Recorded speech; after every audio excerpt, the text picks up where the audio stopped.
Super. Yes, yes. Debbie. Yeah. Amy. Hi. Kristen. Okay. Nice to meet you both.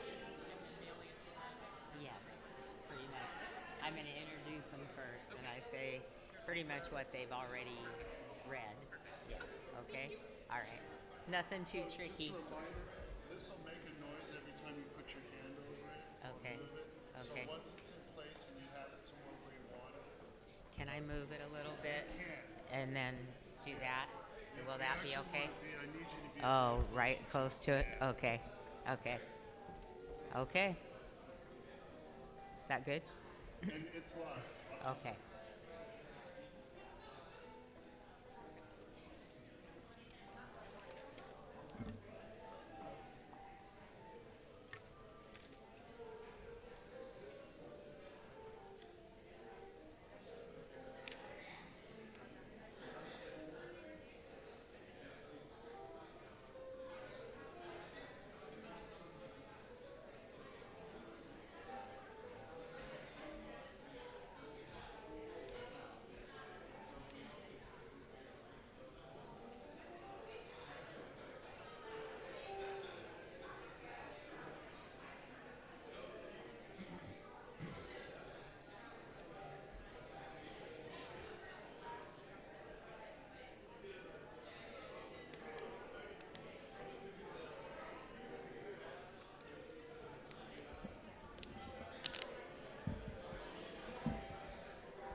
Is it? Can you hear that? Yeah. If everyone could take your seats, we'll begin in a few minutes.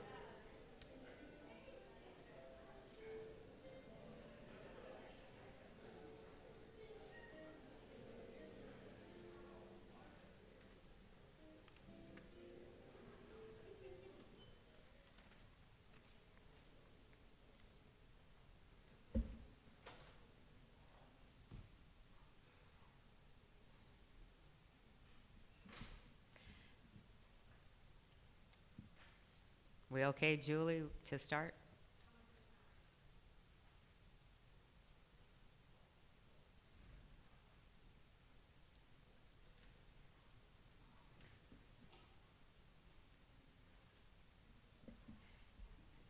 Well, welcome to the Reedley College Presidential Forums. The forums will be 1 hour long, and it will be streamed live on YouTube for anyone who could not attend in person. There are half sheets available in the back of the room for you to submit questions if you think of any additional questions that you would like asked. And you submit them to the HR staff at the back of the room.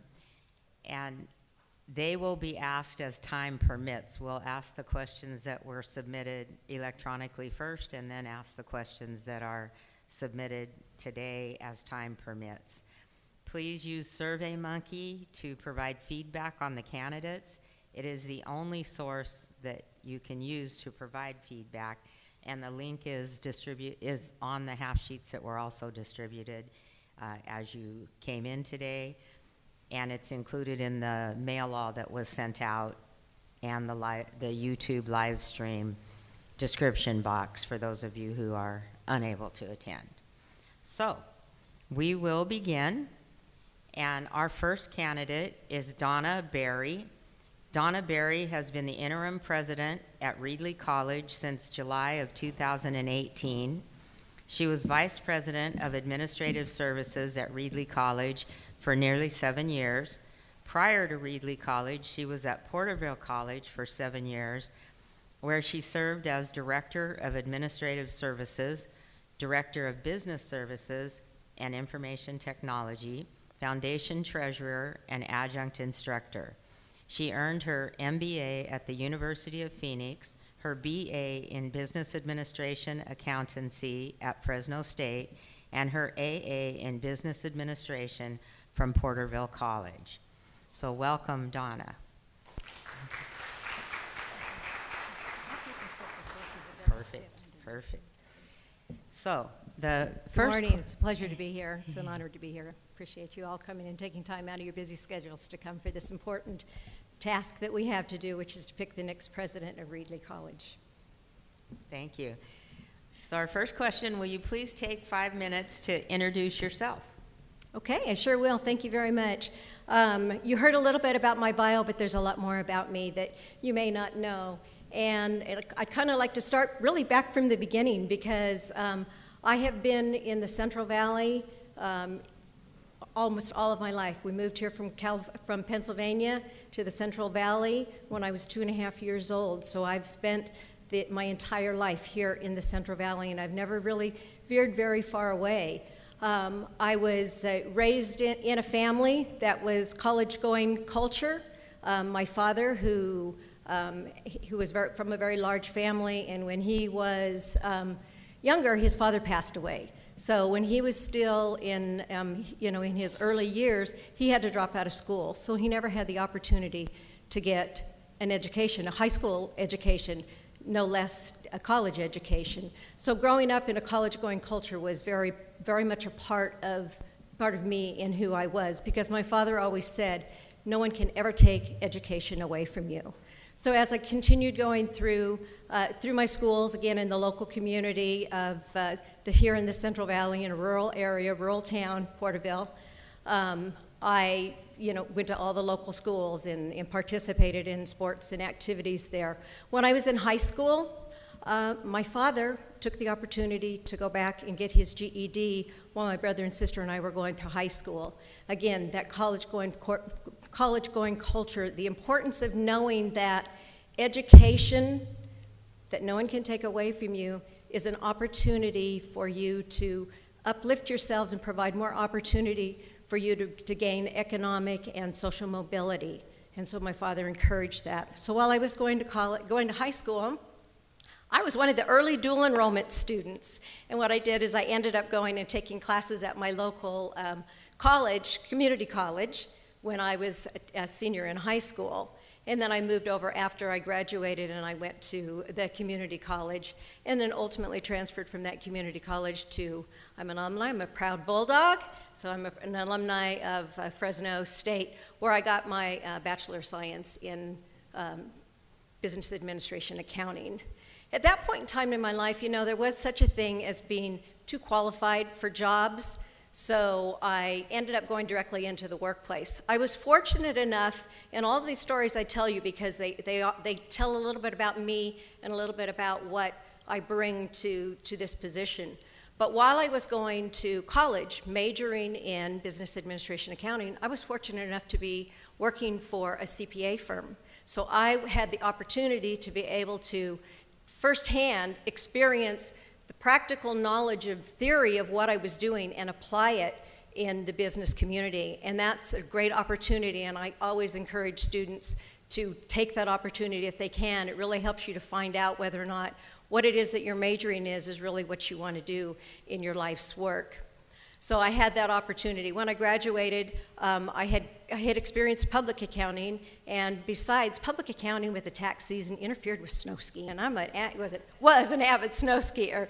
So I went into private accounting, and I worked through the years in Fortune 500 companies in manufacturing, most of them in the financial realm, but I worked my way up through all of the various financial positions. Ultimately, each time I left a place, I would grow into an opportunity with more, growth for myself and promotion. So I would always take progressively increasing responsibilities and roles that I was doing.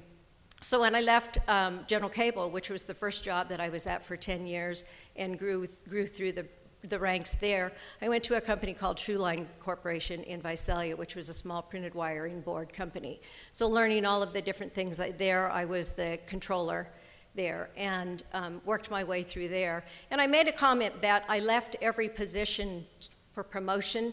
This particular job I did not leave for promotion. It was a smaller company, small struggling company financially. We were struggling to make payroll each month, and I was working to try and get the accounts payables to come in. And the company's president asked me to do something that I felt was unethical. And what they wanted me to do is they wanted me to withhold, we had credit unions for the employees. They wanted me to take that money and they wanted me to float that money and use it to make payroll and then ultimately get it into the employee's account. And I refused to do that. I quit that job. And because my ethics, my honesty, my integrity, and the ethics is more important to me than that job. So I quit that job, and the good Lord has things in mind for you, so I was fortunate enough to find a job at Jostens Corporation, another Fortune 500 company. And I grew with that company, and I grew in my level of responsibility. I gained human resources. I was in charge of all of the computers. I was being groomed for being the next plant superintendent. And the company, as does happen, they consolidated, and they joined forces with the company in Shelbyville, Tennessee, of which I really didn't want to go. I'm family-oriented. I like my family roots here. So I stayed in the area, and I went back and got my teaching credentials. And so I have my business education single-subject teaching credentials, and I also have a math supplement. So I started teaching at high school. And when I started teaching at high school, I went through all the different things, and I can relate to many, many of the things you have here. So I was a department chair. I developed curriculum. I graded papers late in the night, and I worked my way through there. But I was also part of an academy. We talk about we have our dual enrollment. We talk about the partnerships that we create with our high schools. Well, I was part of the Partnership Academy of Business, and that was a cohort that helped me to develop a lot of what we're doing now with the guided pathways work, what they're doing, so I could see firsthand how it helped the students out. And then as I went to another high school within the same district, I had entrepreneurial programs, and I had the students start the student store there. So we were actually selling product, and students were learning that learn by doing method, if you will. I also took students to Fresno State to the Sid Craig School of Business. So that experience was very rewarding. But I wanted again, more strategic challenge, so what I did is I went on and I started at the community college level in administration, but I was still teaching adjunct. But I was able to relate firsthand, having the private industry experience, relate firsthand to students about what the experience was going to be. I knew what private industry wanted because I'd worked there for years, so I knew what the needs were and I knew what they wanted, and so I was able to relate that firsthand to students. Also, I can say that when I also was an administrator at the college, I also still continued to teach adjunct. So I can relate to the adjuncts. I can relate to knowing what it's like as an adjunct instructor, trying to find time to meet with students and to hoping that the room before my class was free or after my class was free so that I could work with the students and help them, to develop the skills and the things that they needed. So it's really allowed me to be able to have a very rich background, a very diverse background, both the institutions, and of course then I came here to Reedley College again with an opportunity to be able to move and advance up through the ranks, and I've been fortunate to be the interim president here at Reedley College, and the work that we do is important. The work that we do for students is part of who I am and part of what I want to continue here at Reedley College. Thank you, and that's a great segue to the second question, which is, would you please tell us why you want to be the next president at Reedley College? Well, I want to be the next president at Reedley College because, I believe in affecting change, and I believe in the improvement of lives on a larger scale. I've always thought that Reedley College was a hidden gem. I've always said that. We're a hidden gem here in this valley, and I love the fact that it's rural. That's who I am. I was raised with agriculture, and my whole family. It's part of how I've managed to raise my children, and I can put my boots and my Wranglers on as well as anyone else. We've got horses and we've got cows, and we were in agriculture. We raised pomelos, so I know the richness of what it is that we offer here. Reedley College is special. We have a huge number of the CTE programs, and that's one thing that's very unique about Reedley College is the richness of the programs of the CTE programs that we have here, where students can come to Reedley College for either the opportunity to gain a trade and go directly into work, or they can take the academic courses and transfer on. All students are all students, and we are all equal here regardless of what our goals and our successes are for those students. And we, as faculty and staff and administrators, are here for the support of those students. But also the centers that Reedley College has speak to providing access to those who wouldn't ordinarily have been able to go to college in some of the areas because of issues with transportation or things. So the centers is also very attractive. And again, it also fits my skills and abilities and my experiences that I've had being a homegrown local girl. Thank you. And the next question is long, so. Okay. Given the present configuration of State Center Community College District, a large campus, Fresno City College, a growing newly accredited campus, Clovis Community College, a center applying for candidacy, Madera Community College Center, and Reedley College, what is your vision for maintaining or expanding Reedley College's position within the district? What do you see as the college's points of emphasis? What are the characteristics that set this college apart from its sister institutions? That is a long question.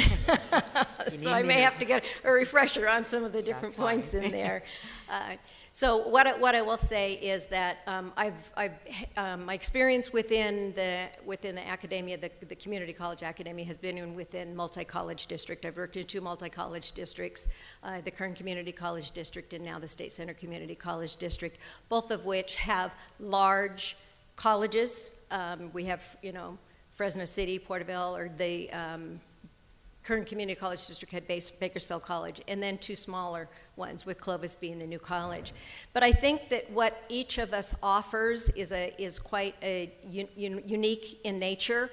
We are geographically set apart enough that we're not competing with each other like the LA districts that are, you've got 1-2 miles down the road. You know, here in Reedley, we're, 30, 45 minutes from Fresno City or from Clovis. And even the Madera Center, which is part of Reedley, and the Oakhurst campus, again, they provide opportunities for those students that are there, but they're still far enough apart. But I think being a district gives us a lot of opportunities because we have a lot of strengths that we can pull on each other and working together to make more success for all of the students in our community. And I think that Reedley, and we did talk about a community college that's looking to become the next community college. Madera will become the next community college in the state of California. We will make sure that that happens because that's the thing that we need to do for the students in that area. Madera County does not have a community college, and it deserves a community college, and Madera is very well set to become that next community college. So we will definitely continue our efforts in that realm. I think we talked, the one part of the question was talking about the uniqueness. You know, we need to be able to draw on each other within the district to work together, because I came from a district that the district didn't work really well together, and there was a lot of competition, and I found that that wasn't very, very functional. This district, we really work together. Sure, we have a little bit of competition amongst each other. Reedley Tigers are the best, and go Mountain Lions. So we have that healthy competition. But we work together, and we want the best. Our sister colleges, we want the best for the entire district because it means our community and it means the students that we have here. Reedley College is set apart from the others just because of, I mentioned, the richness of the CTE programs that we have here and the uniqueness of that. We're in a rural community where we've got a lot of ag and industry that is around us, and we're very fortunate that we have the support of our local community to help us to continue. Again, we are a community college, and we're serving the community and the students that we can educate here, whether we educate them and put them right back out into the workforce, or whether or not we educate them to transfer on. A lot of them come back to the area, and so that's going to add to the richness of our area. So I think that the uniqueness with Reedley College is, again, the rural location, the ag-based. Who else in the state of California has a 330-acre farm, right? Reedley College does. And it's the, I know it's Cal Poly's motto, the learn by doing, but I mean, that is a great opportunity for students to be able to actually hands-on with the things they're doing, and the richness of a lot of our programs do that. But we've got some excellent academic programs for those students that are ready to transfer on. And we are also guided pathways. We were, it was intentional that we ended up getting to apply for and receive an award to be one of the pilot demonstration in the guided pathways, because the guided pathways shows that we have a commitment, and we have a commitment to our students and for student success. And that's what it's really all about. It's one thing to get the students into our college, but if they're not being successful in what they came here for, and being successful, then we need to take care of that, and the guided pathways is going to help us. It's also grounded in equity in the work that we do, and that's another uniqueness about Reedley College. And I think all of us really in the state of California, though, is looking at the student equity and grounding everything we do in equity and diversity. I think I may have covered all the points. I think you did. Thank you. Since Reedley College is very agriculturally focused at the local level and recognized statewide, what do you envision as Reedley College's role in preparing students for entering the workforce? Well, the educational programs, it gets to the heart of our existence here at Reedley College. The educational programs obviously lead to an educated citizenry for those individuals that are going to come back to our community and become members of our community. I've often said that everything that we do should be in the context of our educational programs, of which our agriculture is huge. We're in the largest the Central Valley is the largest agriculture belt in the world, one of the largest ones. So we need to remember that. Our curriculum is very, very important, and I've often said, you've heard me say this, and having been a financial person, the curriculum and the educational programs are our heart, but our budget is our conscience, and so we also need to remember that. But we have a richness in the programs that we have in the agricultural and a lot of our workforce programs that we have here at Reedley College. We'll look to allow our students who will become contributing members of our society to work within the area, because that's part of what we have as agriculture. So when we look at the educational programs that we have here, and specifically the CTE, we need to focus on now, but we also need to focus on the future. And we need to look at the economic indicators that are here in our valley, that are here locally, and making sure that the students are gaining the education they need to meet the jobs that are here in our local community. And so we want to make sure that we continue that. So we do look at our curriculum. Agriculture is one of them, and we've really grown our agricultural program. And we have from the plant science to the animal science and a lot of those different ones, but also our other CTE programs too. And we've looked to advance our the heavy truck program that we have as well, and I know it was more specifically about agriculture, but the heavy truck program, which you need trucks to haul the agriculture in, so we have that program. We've been known for our aeronautics maintenance program, and of course we've added flight science now, and flight science has been an opportunity. There's a need for pilots, and so we saw that need for pilots, and we added the flight science program. And what that's done is that has not only helped the people in the community, but also our veterans, our returning veterans, because what we did is we made sure that we aligned that flight science program with the VA, the Veterans Administration, so that the students that are coming back that are veterans have an opportunity to be able to be in one of our programs, and specifically our flight science, that is approved, and they can get funding to take the program through that as well.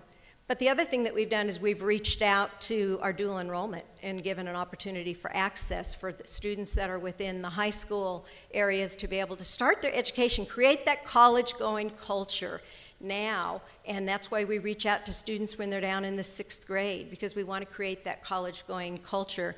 And as a matter of fact, myself and several of my colleagues, the other vice presidents, and the colleagues from our district are part of a Fresno County Cradle-to-Career College pipeline that we're working very hard within the Fresno community to have that college-going culture. And we want to make sure that we have the pathways to get students in and to get students out to take the courses that they needed.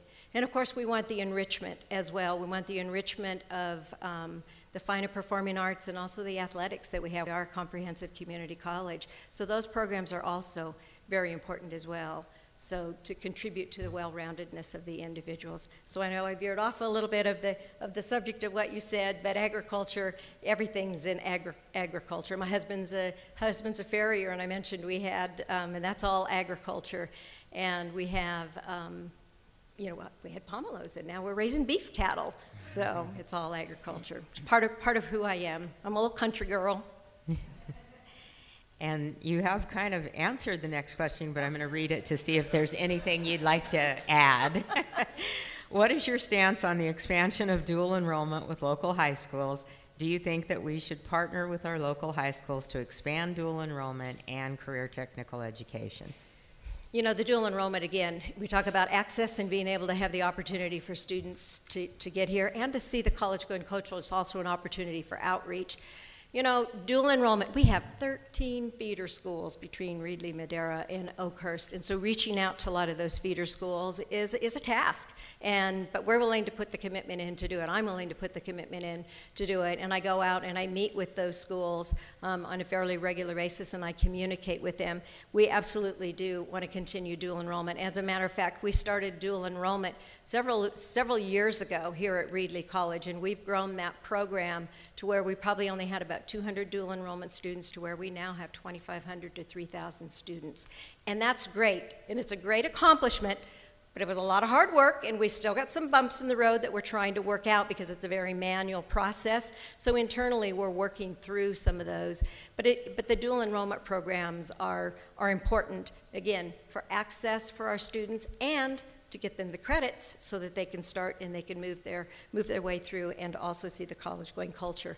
I think it's important to be out in the community as well, so I am a part of the Reedley community and the outreach community, because we have Kingsburg, we have Selma, we have Dinuba, we have a lot of outlying areas here, and in Madera, we have, excuse me, we have a lot of areas there. So I am part of the Reedley community, which I'm anticipating this is probably another question coming up, but I'm part of the Reedley Chamber of Commerce, and I'm on the board there. I'm part of the executive committee here in the city, in Reedley community, and we meet together once a month to compare different things that we're doing within the Reedley community. I reach out to the various city councils and also the various high schools as well, because that's part of who we are, is a community, and that's all part of our community. I'm also a board member of the Girl Scouts of California South, so that's an important part of what we do too. But reaching out to the students and having them come and get that early experience just leads to better success for our students. Thank you. Next question. How can you help increase enrollments and funding while maintaining quality instruction? Well, I mentioned before that the curriculum and the educational programs are our heart. That's what we do. That's what's best to do. But the budget is our conscience. And so we need to work within our means, but we need to be able to reach out to the growth. And we can do that. We have done that. We've taken some programs. We need to look internally at ourselves at the programs that we're offering right now and say, are the offerings that we have right now at our college meeting the needs of our community and our students being successful? Is it because it doesn't only mean getting them in. Again, it means being successful, getting them out, and now as we have this new state-centered funding formula, it means that we have one of the marks also is gainful employment. And so we need to make sure that we're putting students out into jobs where they can have a gainful employment. And we don't have any control over students and what wages they're going to make once they get here and what employers are paying, but what we do have control over is the course offerings that we offer to our students and making sure that they are going to lead to that gainful employment. And we also have an opportunity to make sure that the students are successful and that they're learning the trades with what they're going to need once they get out into the workforce. So we want to make sure that the offerings that we have, again, we need to align it with the needs within the community. Where are the jobs? Where are people getting? We need to make sure that we are having course offerings in those areas. But we also need to ensure that we partner with our, especially in the CTE programs, we need to partner with our industry to make sure that we're teaching what skills they need for the students that will ultimately become their employees to become successful. So we need to continue. We have a lot of one of our CTE programs has advisory committees to where we have a lot of the industry partners that are part of that, and we are very fortunate that we have excellent relationships with all of our industry partners. And we need to make sure that we continue to collaborate with them and making sure that we're teaching and that we're working together in collaboration and partnership with that. But we will also continue with the new programs. We'll make sure that we're putting what we need in. We need to look at the programs, and if we've got some that we need to ultimately change the complexion of, we need to take a look at that, and it's hard work that we need to do, and it's a difficult thing, but we need to know what our data is and what the community data is to make sure that we're putting students out so that they can be successful and stay within our community. Thank you. In your experience, what is the biggest issue facing classified staff? As president, how will you address this issue? Our classified staff are classified professionals, and that's what they are, classified professionals. And we have been very intentional here at Reedley College to include our classified professionals. Okay, the faculty see the students in the classroom every day, and I don't underestimate that. That's an extremely, very, very important. But they see our students for maybe an hour in the classroom a day. Our classified professionals see our students in between and around and all over, and they are there as much to support our students as we are. And together we make a good team, because really it takes the efforts of all of us. But I don't underestimate what our classified professionals do. We intentionally pull them in. We have participatory governance, and their voice in meetings is as important as an administrator's, or as important as a faculty member's, or as important as our student voices as well, which we always make sure that we include in there. But I've been intentional to pull. We had a strategic planning session this summer, and I made sure to send out personal invitations to a lot of our classified professionals to come and join us in that, because their voices add to the richness of what it is that we do. And they are very much a part of the team that we have here, and we don't underestimate. All means all. And when we talk about all meaning all as far as students go, because students are all, whether or not they're basic skills, their transfer, whether or not they're CTE or academic, whatever it is, all means all. And the same thing with our employees as well. All means all. And all of our employees, regardless of what their rank or role is, are very, very important. And our classified professionals, I'm proud to be associated with them. And again, you've partially addressed the next question, but I'm going to read it just in case you want to add anything. Provide an example in your past professional experience in which you have included classified professionals in the implementation of a college-wide initiative. Yeah, so what we do, I mentioned that again, the strategic planning, so I'll use that as an example. At Reedley College, when I first started here, we had probably 27 goals, and it's really hard to achieve 27 goals and knowing what to focus on. So we learned to focus down to where we take 3 or 4 goals that we have, and then we specifically work on those. So we have done that for the past several years, and we have a strategic planning session in the summer. We talk about what accomplishments we've made in the past, and then what it is that we want to focus on in the future. And so we developed our strategic planning goals, of which part of our classified staff, again, I've made personal invitations to send them out to develop our strategic planning goals. And I tell you, I have some of these things that are in my office that I bring because they speak. They're part of what, they're part of what we do every day. And our strategic planning drivers, we call them drivers because there are certain drivers that we can work on, but we can have multiple outcomes. And so we created those. And of course, we have 3 this year, one of which is for Madera, to continue working with Madera to become the next community college, and we will do that. Another one is to remove the challenges for student success through increased communications, and we know we have systematic barriers, and we need to work with those, and the classified staff can specifically help us with those as well. And embrace a culture of equity and inquiry that is focused on listening to the student voice in order to inspire and redesign the college structures. So the voices of everyone was very, very important in that room when we developed that. And when we presented it on opening day to the college community, I think it spoke to the people, and we've got groups that are working on those initiatives that include everyone at this college. They include administrators, faculty, classified professionals, and students, because as in our third driver, the student voices are very, very important as well. So we always are ensured to include our students in everything we do, and we've got an awesome group of students that readily volunteer to join our committees and our groups, and we're proud of that. Thank you. We currently have several building projects in various stages of progress on campus, and we are also in the process of moving toward becoming a guided pathway college.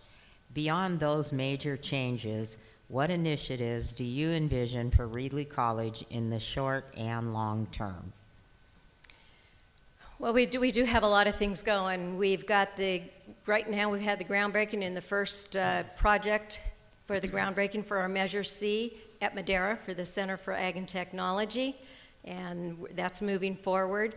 Reedley College, we have 2 different items going here. We have the expansion of our Math, Science, and Engineering, which we plan to break ground this summer. And we also have the Center for Fine and Performing Arts, which is an important thing for for the performing arts that we have and the richness of the programs that we have here at Reedley, and we need to definitely continue those.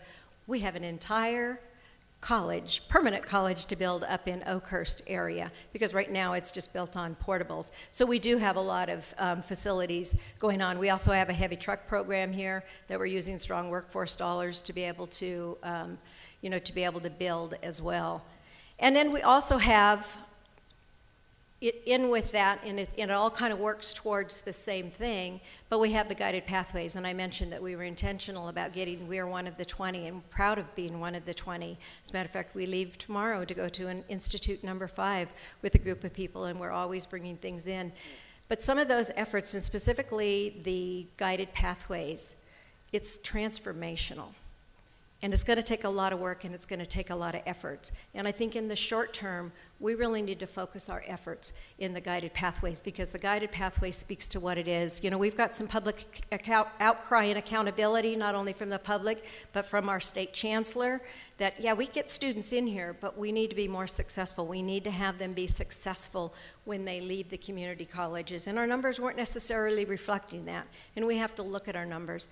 So I think a lot of our efforts is going to be taken in, it takes a lot to steer the Titanic and to change the culture, because culture eats process for lunch every day. And so changing the culture of what we're going to be doing with the guided pathways is a huge initiative. And I think in the short term, we need to focus some of our attentions on that. But we need to continue to make sure that the programs that we're offering here at Reedley are rich and they're diverse in the nature, so that we can keep the students coming in.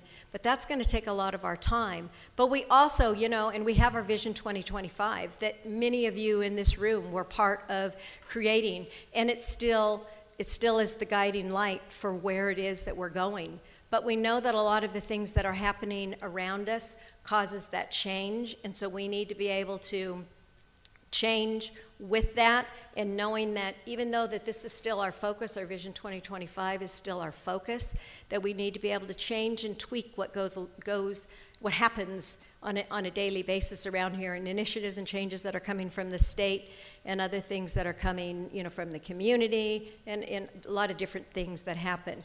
And I'm here to say that I will lead the college in those efforts, and I don't do that alone. I mean, I am definitely not a I person. I mean, I may be the one that gets a lot of credit, and I answer to the Board of Trustees and to our chancellor, but the folks in the room are the ones that really make everything happen. And I'm happy to want to be the next leader of, Reedley College, to be able to lead the efforts that we have going, and specifically the guided pathways. But we need to continue to look around us and find out what's changing around us, and then we need to internally change ourselves. Thank you. How do you believe guided pathways, AB 705 and AB 1809, will impact athletics, and what ideas do you have for addressing these issues? Well, I will say that athletics really is, they've already seen, they hit a lot of the marks for student equity. So as we talk about some of the student equity initiatives that we have, and by the way, Guided Pathways is grounded in the equity work that we do. We need to make sure that we, that we have to look at ourselves. We have some systematic barriers that we have, and we need to make sure that we are addressing those for the success of students. But athletes is very, very important. As mentioned, we're a comprehensive community college, and athletes, as well as the performing arts and music, fine arts, are important for that well-rounded being. But a lot of our student athletes continue to, and I hate to say put the check in the box, because I don't mean it in that, but honestly, our athletes really, when you look at the equity work that we do and the success in some of the most disproportionately impacted groups, our student athletes are really being successful in many of those areas. I've been fortunate enough to, as when I was an instructor, have classes that had the athletes in there, and they, because they're athletes, I think that they already have that drive and that determination in that, so that takes it into the classroom as well, and we've had some very successful students. I know you mentioned about the AB 705, which of course Our college has embraced that, and actually we've implemented already AB 705, which AB 705, for those of you that are not familiar with it, is where we need to have English and math within the first semester, but we also need to do away with the basic skills of below college level courses and make sure that that students have the opportunity to go directly into a transfer level class. But what we've done is we've surrounded that with basically supplemental instruction, which we've already had a lot of supplemental instruction here that we have, and with co-requisite courses that we have.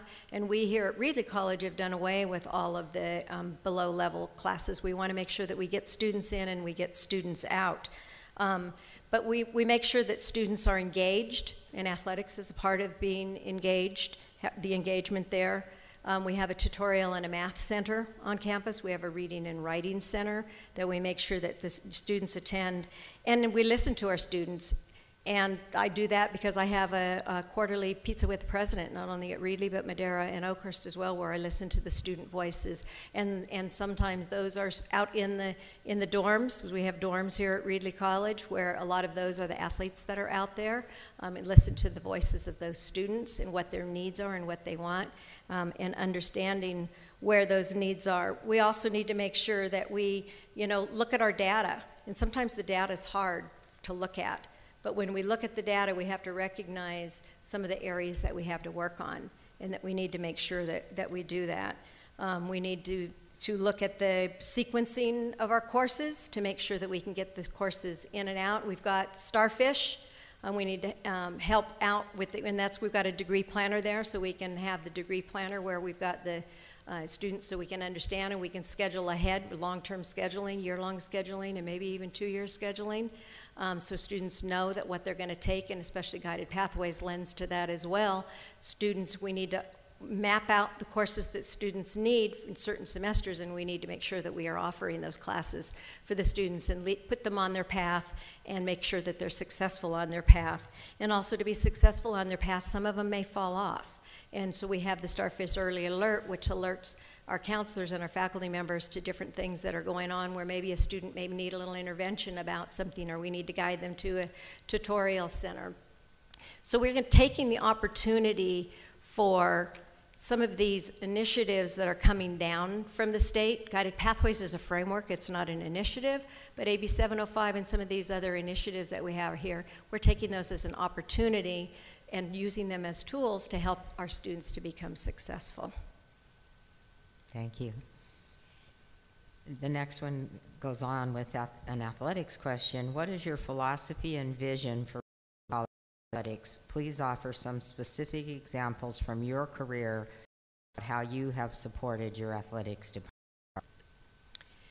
So one of the things that I didn't mention is when I was, coming up through my career, I think I did mention that I was an athlete, I was in sports, but also when I was teaching at the high school world, I was also a coach.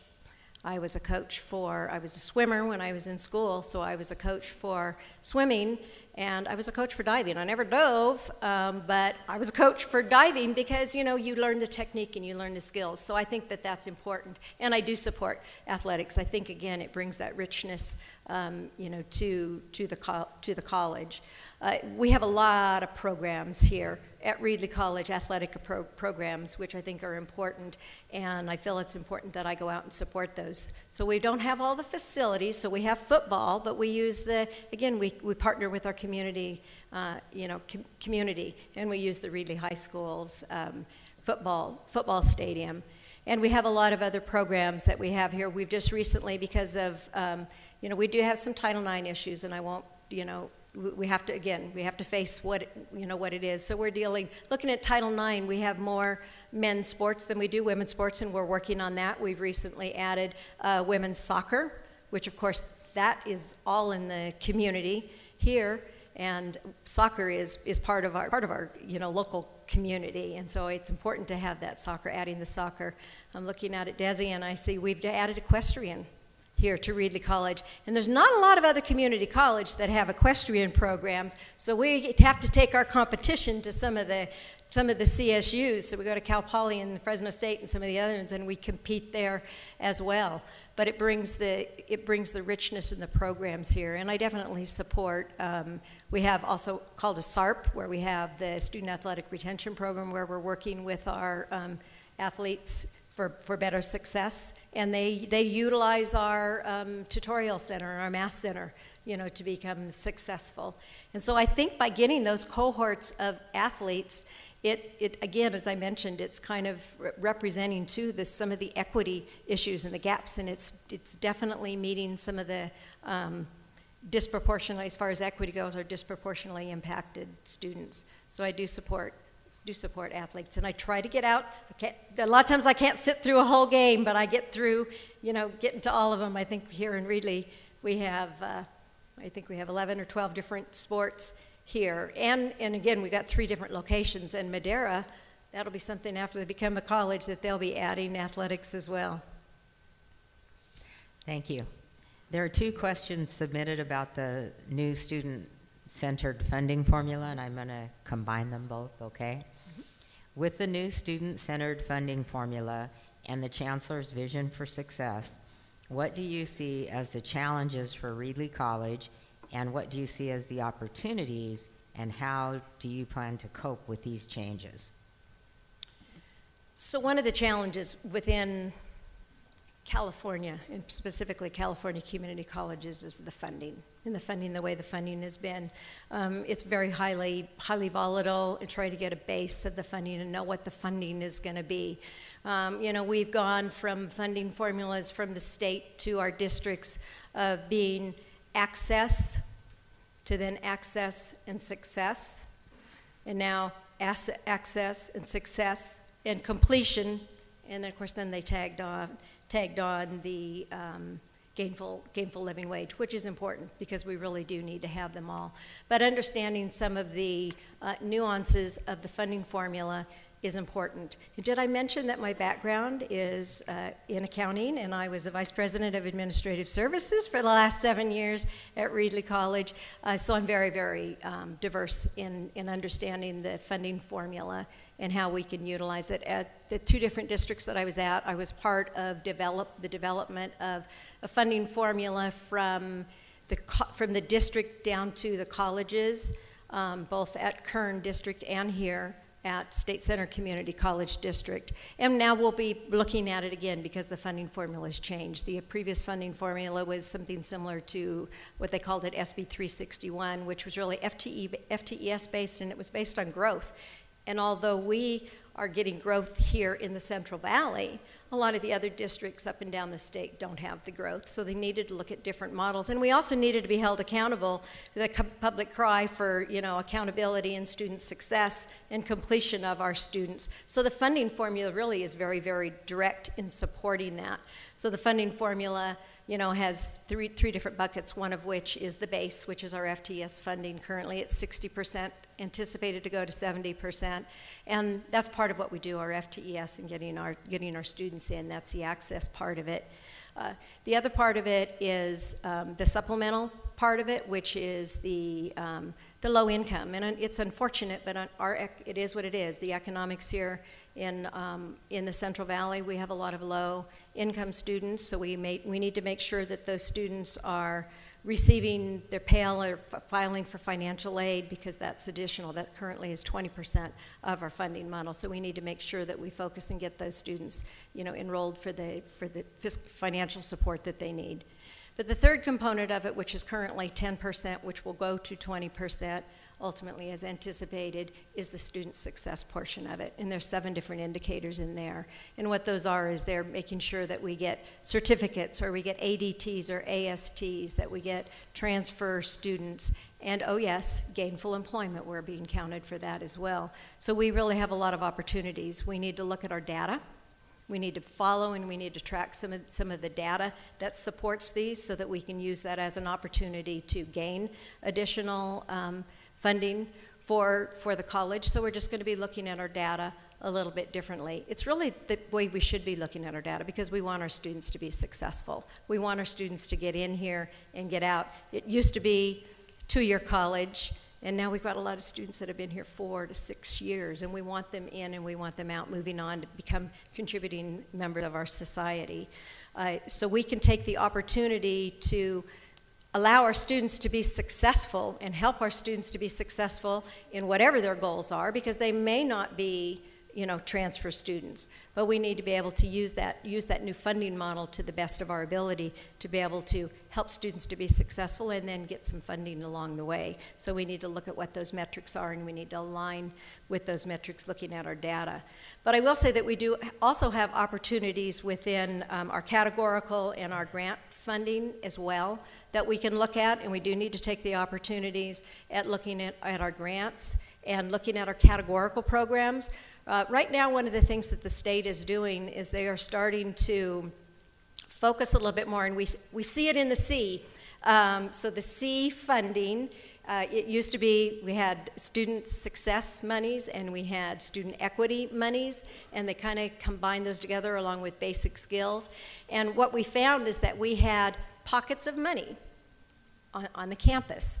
And now we have an opportunity to join those together. Initially, I think it was to allow for flexibility, but that's great. It allows for flexibility, and also it allows us to put our plans together of what objectives and what outcomes we want, and we can, rather than maybe duplicating efforts in some of, in equity where we're doing something and maybe doing something similar with student success programs or in the TRIO programs or in our CalWorks, we can look at the synergies of all of those and pull those all together so that all of our efforts are working together as one team rather than silos of teams to be able to move the college forward.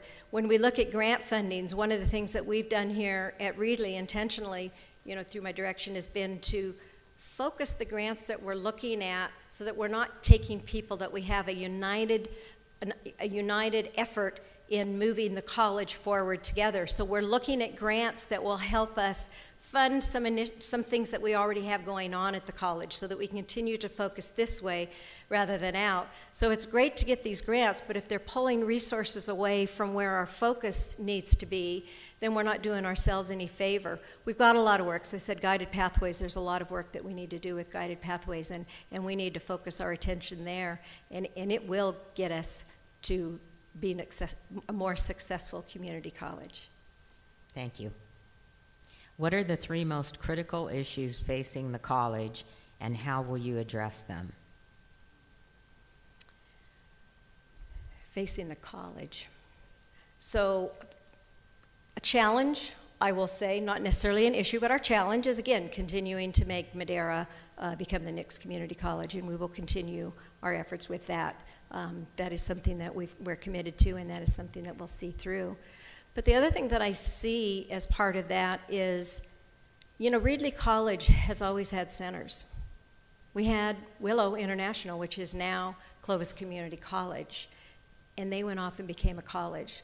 We've got Madera Oakhurst, which were centers of Reedley, and now we're going to promote them to become a community college, and that's the right thing to do for community in the Madera County. And Reedley's going to be alone, and so we're going to need to rebuild our identity, and I think that that's going to be an important thing for Reedley to do, is to rebuild our identity as Reedley College, solely Reedley College, without the centers that we have, and then reaching out and seeing what else we can pull in to help the outreach within our community. So I think that's an important thing that we have going. And I will say that guided pathways, although it is, it's the right thing to do, it's challenging, it's transformational. And I have led this college through transformation in the past, in our budget process that we had. When I came here, we were on warning, or we had an accreditation visit, we were put on warning, and the budget model that we had at that time, which was very top-down. We need to transform it. We really completely turned it upside down. I'm happy to say that I led the budget committee, and what I didn't realize is when I started with the budget committee, I asked for a co-chair. I wanted a faculty co-chair as part of that, and I didn't realize that was the first time that Reedley College ever had a faculty co-chair with the group. But together, we looked at models, and we were able to, it was a slow process, you know, as is, but it was a slow process in transforming the college to where now we have a budget process that was transformational across the entire constituency groups, not only here at Reedley, but in Madera and Oakhurst, in giving Madera and Oakhurst the resources that they needed to move forward. But it was transformation in nature. I'm very collaborative, I'm very transparent, and I work together with the group. I don't know it all, and I rely on the resources from the team and from all of the folks within the room here and outside of the room here and our students. But I've led transformation, and I can lead transformation, and I think right now the important thing is what the work that we're doing with the guided pathways. Thank you. What are the most likely scenarios in which a college president might need to take risks to advance an important goal? Well, it seems like we take risks all the time. Probably one of the most recent risks that we just took, and of course the work that the president does is not necessarily always, everybody doesn't like the decisions that come out of it, and we can't make everybody happy. But one of the things that we've been doing is, as I mentioned, we need to be intentional about the programs that we're offering here, and we need to make sure that, you know, we keep the programs and our opportunity, the way that our funding has come about. We've not necessarily been able to have new faculty here at Reedley. So one of the opportunities that we've taken is to take a look at the faculty retirees that we have and use that as an opportunity to maybe move in a different direction if that's what we need to do. So we're taking a look, and we actually did reallocate a couple of positions that we had in a different direction. But we did that intentionally for the purpose of moving Reedley College forward. So it's difficult work, and sometimes you have to make difficult decisions, and I'm not afraid to make those difficult decisions. Not always popular, but I do them for the right reasons. And so you're taking risks when you do things like that. We take risks when we start new programs. We started this flight science program, not knowing whether or not it was going to be successful, knowing that there was a need, but whether or not we would be able to successfully pull it off and partner with the, many people within the community to make it happen. And we'll still see. I mean, currently it's successful. This is our second semester of it, and we've actually had students that have gone wheels up. But we have to be willing to take those risks to look at programs with a heavy truck. I'm looking at Nick Devteros over there, with the heavy truck program that we have, and we hired new faculty with those programs. But we need to be able to be willing to take the risks to move the college forward, because life changes and things are going to change around us, and we need to be willing to take those risks and to change as well. And again, I talked a little bit about culture. That's an advantage I think that I have in this role, being the interim president and having been here at the college. This is my 8th year. I know the culture. And culture, knowing the culture and understanding the culture of the college and the constituents within it, it's very, very important.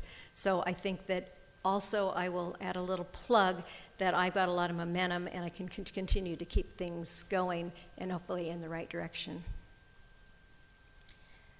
So we have a few minutes. I'm going to give you a question that you'll have just a couple minutes to answer so that you can make a final statement, okay? Please discuss how you typically engage in planning major campus change initiatives, including whom you include, how you involve them, how you communicate, and how much time it takes. Collaboratively and transparently. That's pretty much what I am, and I'm proactive. So typically when we look at something, I mean, I involve as many people as I can, because the voices of those that are around me are awesome.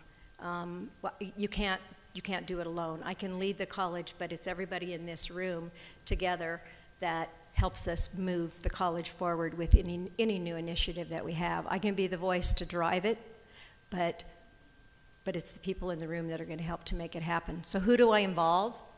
I have either administrators, I involve faculty, I involve classified professionals, and we always involve the students in those meetings as well and talk about the different issues. And we're not afraid to face the, look at the data and face the real facts that we have going on here. The data's not always good, but we need to recognize it, and we need to say, you know what, it is what it is, and we're going to move it forward in the right direction.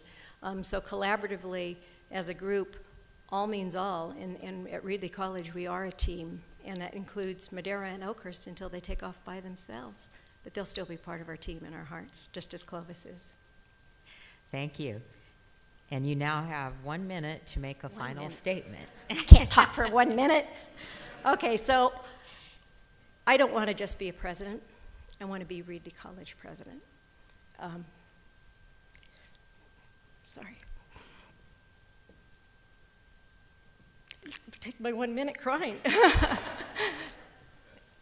I've had the good fortune to be the interim president here at Reedley College, and I want to continue that momentum that we've got going. I'm a local girl, I'm known, I'm transparent, I'm collaborative, and we do good work at this college, and I want to continue that good work. I'm active in the community, I'm already known in the community, as I mentioned some of the things that I've already done within the community. And I think that as long as you'll have me, I'd be happy to be here as the next Reedley College president. And I can provide the best of both worlds, business and education. Thank you. Thank you.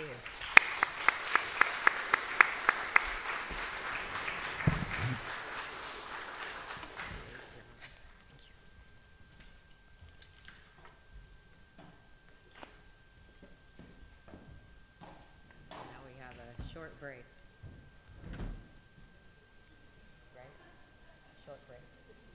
We have a 15-minute break here, and then we'll have the next candidate.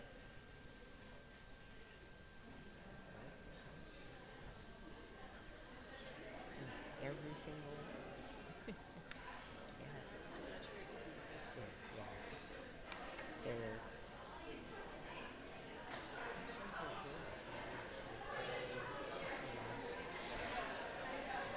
Good job.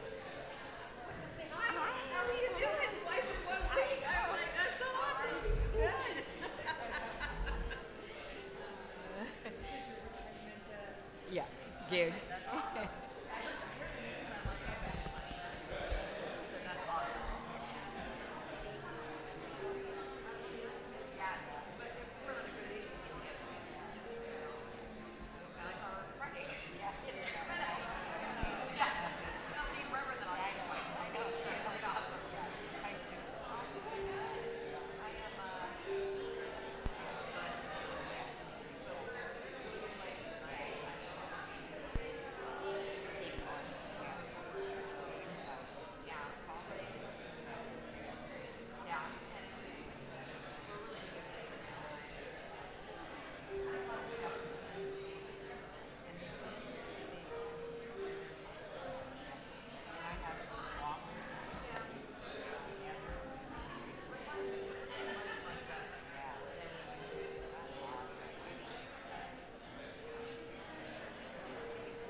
You didn't use your teeth on it, did No, you? no.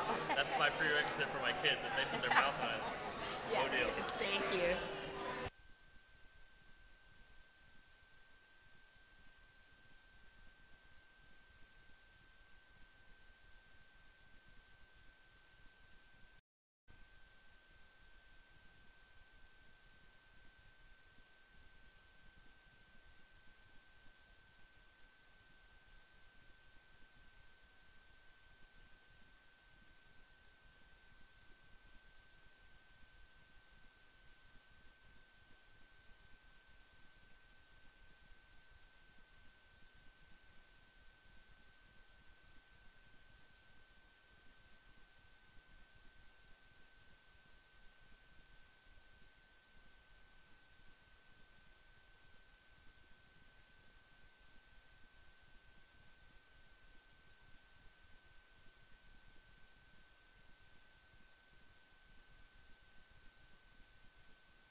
If you could return to your seats, we're going to be starting in a couple of minutes.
I am going to repeat for anyone who is just joining us that the forum is 1 hour.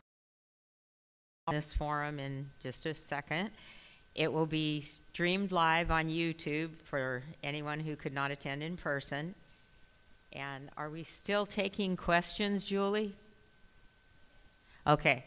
There are half sheets available in the back of the room if you have any additional questions that you want to submit, and they will be asked as time permits. SurveyMonkey, please complete SurveyMonkey with your feedback on the candidates. The link is now activated. It's on a half sheet of paper that's being distributed. It's included in the email that was sent out, and it's in the YouTube live stream description box. So we will begin our forum. Dr. Gerry Buckley is our candidate.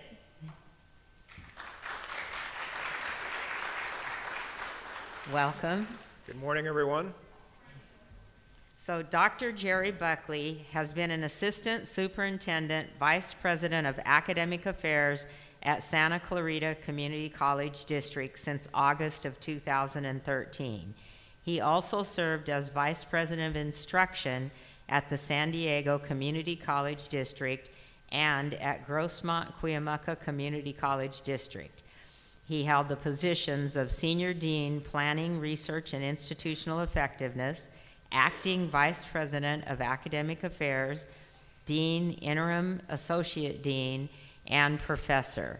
He earned his EDD in Educational Leadership from San Diego State University, his Master's in Biology from CSU Fullerton, his BS in Biological Sciences from USC, and is a graduate of LACCD UCLA President's Academy. So welcome. Thank you very much. Okay, so we will begin with our first question, which is just to take about 5 minutes to introduce yourself to the audience.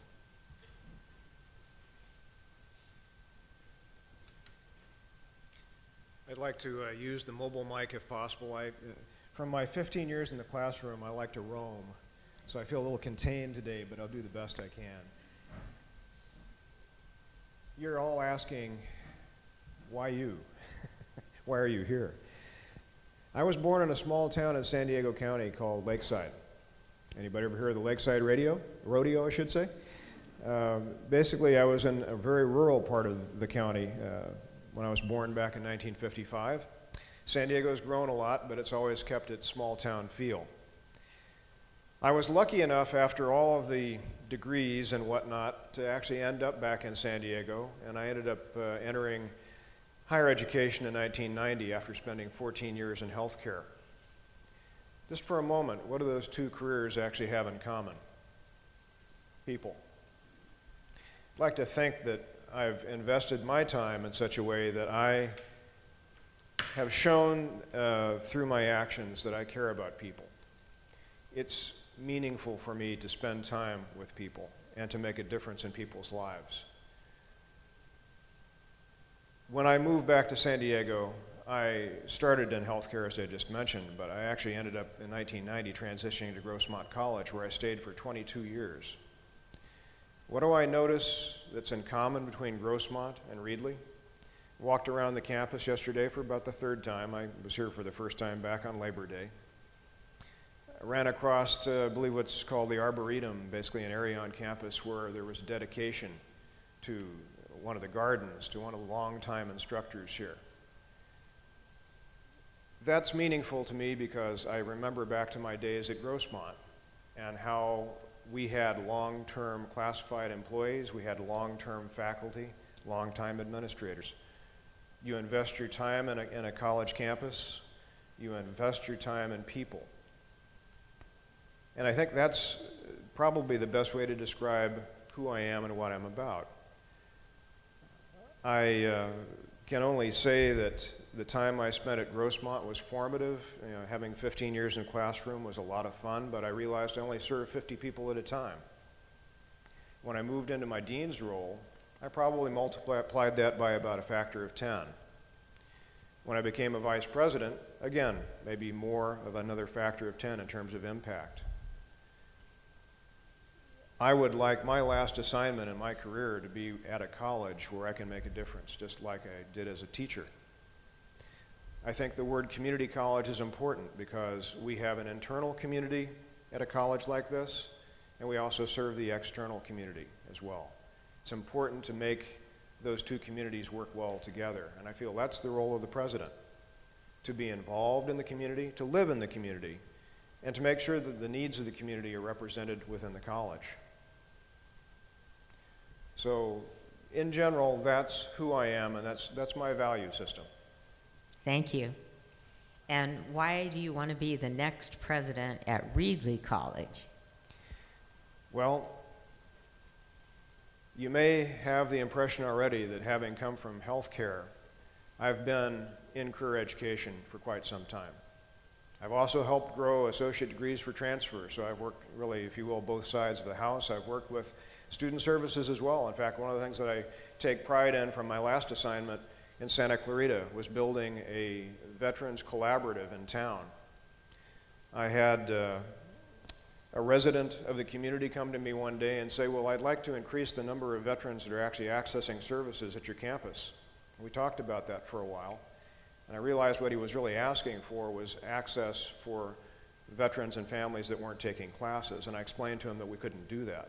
But what I could do was work with him to set up an expanded veteran service organization, which we did. Over a 2-year period, we formed a board. We became a 501c3. And that Veterans Collaborative is now serving 15 to 20 veterans a day in Newhall, a small community in our valley. And I'm proud of the fact that we took an interest in expanding services and actually made it a reality. And of course, what happened from that is that a number of those veterans now become students at that college as well. So why would I want to come to Reedley? Much the same thing. I see so many opportunities. I look at the aeronautics program across the way here, and I think back to my time at Miramar, where we had basically an aviation maintenance program and a small flight school. And we handed the students off to Embry-Riddle. I had an automotive program there. For those that know what it is, we had a Toyota T10 program at that time. I have automotive actually now at Santa Clarita as well. I also had heavy diesel. Yeah, I know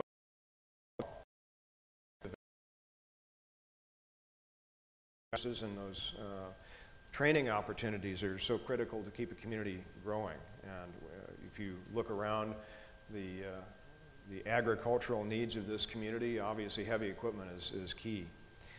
I have to admit, as a biologist, I really love the 800-acre forest lab. That's something I'm very eager to see.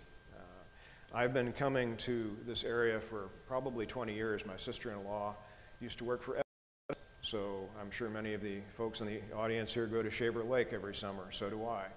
I've been going to Camp Edison for as long as I can remember, and I had the pleasure this last year of meeting the forestry biologist there, Steve, who gave us a nice tour of the area, and I know a bit about managed forests.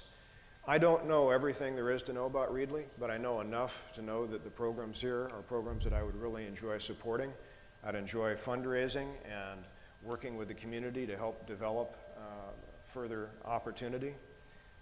Obviously, there's never enough funding to go around for all programs, but I think it's important to realize that to be a full-service college, you have to have transfer programs and you have to have career and technical education. It's important to provide balance for our students. And by the way, our students take on various characters, if you will, because I know that we currently serve primarily the 18 to 24-year-old population. There's no reason why we shouldn't be serving the rest of the community as well. Where I am currently, I've made a point of trying to develop and deliver programs and services to those that are, again, changing careers, as well as those that reach, shall we say, senior status and are interested in more just what we used to refer to as lifelong learning. I think we're going through a revolution in education these days where degrees are important, but skills are even more so. And to be able to offer skills to the entire population of a community like Reedley and the surrounding communities is so critically important, because as time goes by, the technology needs and the occupational needs of the community change, and we have to be there for them. I think with my 29 years in education, my toolkit's pretty big. I've done a lot of things. I enjoy working with people, and I look forward to being able to basically find out what we need to be doing year by year and help us grow. I also wanted to comment on the fact that the work that's already been done here in Reedley regarding guided pathways is so important.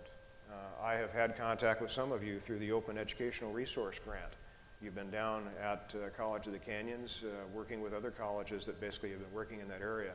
I think making college affordable is so important, whether it's through the First Year Promise grants or whether it's through creating and providing open educational resources. So I see opportunity here, and I see a good fit. Thank you. The next question is long, so if you need me to do anything, let me know. Given the configuration of Center Community College District, a large campus, Fresno City College, a growing newly accredited campus, Clovis Community College, a center applying for candidacy, Madera Community College, and Reedley College, what is your vision for maintaining or expanding Reedley College's position within the district? What do you see as the college's points of emphasis, and what are the characteristics that set this college apart from our sister institutions? Excellent question. In a multi-college district, it's almost like having a small region of your own, and it is important to identify the strengths of each of those colleges and or centers and help them attain their individual points of excellence. I think the way I've looked at it more recently, I serve in a district with actually 2 campuses, but a single college district. I've said since the beginning of starting it in Santa Clarita is that our second campus has to have an identity. It has to have programs and services that identify that program as unique. The same thing is true within the State Center District. Reedley already has that distinction of being a CTE campus. They're certainly well identified for the various programs that I've already mentioned today. I think it's important to continue to build those programs, support those programs, to find funding to make sure those programs continue to grow where possible. I think where my strengths are, I have built marketing programs to help make sure that our smaller programs where I am currently get recognition in the community and across a broader cross-section. I think building distance education opportunities is important because the programs that Reedley offers then can become more mobilely accessible through a larger population across California for that matter. It is important that Reedley basically gets its fair share of resources, and we do that through our funding formula, both through the state and of course within the State Center district processes itself. Advocacy is important. I think the other thing to keep in mind is that when we're talking about growing programs and finding new programs, the president has to have good knowledge of where the resources are. In the area of career and technical education, Perkins dollars from the federal government are so important. But there are other sources, strong workforce, the allocation of funds from the State Chancellor's Office over the past 5 years to really help put an emphasis on smaller programs that serve communities is critically important, that we identify need, we can identify resources for programs that have potential. And how do we know about those potentials? We basically look at data. We basically look at, in this case, the district did a study through an organization called EMSI back in 2015 that showed where there was potential for growth. I think the other area that we might need to do more of is make sure that we have the opportunity to speak with our businesses and industries locally and find out what their growing needs are, what their changing needs are, so that year to year we can adapt and grow accordingly. At the same time, we want to make sure that our transfer programs are taken care of in the sense that we should be speaking with Fresno State and other four-year partners, and maybe even develop some new four-year partners. I'm lucky enough where I am currently to have what I call a university center on the campus, which means that students don't even have to leave our valley to get a four-year or graduate education. They literally transfer into programs right on campus. That's one thing I'd like to pursue here, to see if there's opportunity to have programs represented both for baccalaureate and master's degrees here at Reedley. Thank you. Since Reedley College is very agriculturally focused at a local level and recognized statewide, what do you envision as Reedley College's role in preparing students for entering the workforce? Well, for one thing, I believe the programs here are already well recognized. I had the honor of walking out and looking at the 300-acre farm yesterday and several other features of the campus. The facilities here are incredible. Making sure that a facilities campaign is in place to basically make sure that those programs continue to have the proper technology and resources to properly teach students is critical. And I know that the $485 million bond measure here in this area certainly is funding the replacement of some of the ag mechanics program buildings, other areas on campus, brand new science building, theoretically a performing arts center. A lot of change coming here, and that's all healthy change and good change. And I have background in facilities work. I've helped plan with faculty. I've had the good fortune of bringing a number of new buildings online over my 29 years. I think the interesting thing about building programs is what we just finished talking about a moment ago. You start with one concept for a facility, and maybe over time that facility changes or morphs a bit based upon local need. It's important to realize that we want to make sure that we are providing the proper technologies and the proper space and proper facilities to serve these programs, in particular agriculture, because of the magnitude of impact here. Thank you. What is your stance on the expansion of dual enrollment with local high schools? Do you think that we should partner with local high schools to expand dual enrollment and career technical education? I have a personal opinion on this, and the general answer is yes, and there's a reason for that. We've experienced so much change in our system of higher education over the past 5 years. It's somewhat unsettling, I guess is the best word, to see all of the different initiatives that have come forward. And this is where leadership and work within committees on campus is important, because we need to develop our own vision of how to interpret these various requirements that come down to us from Sacramento. I think the issue of dual enrollment is an opportunity for us. Why is that? Because we can actually help our students identify a pathway and stay on that pathway and achieve an outcome earlier in life. Why is that important? It's important for them so that they basically have a career, they have an income, and they can support a family. But more importantly, they also contribute to the community again. It all comes back to community. If we basically help students find a way to get an education, to become trained in a skill or multiple skills, they can then contribute to that community. They can feel comfortable not only earning a living, but actually what do colleges do? What are the top skills that employers want us to provide students? We sometimes call them institutional learning outcomes. They require students to communicate effectively, verbally and in writing, to work in teams, to think critically, and to be able to troubleshoot.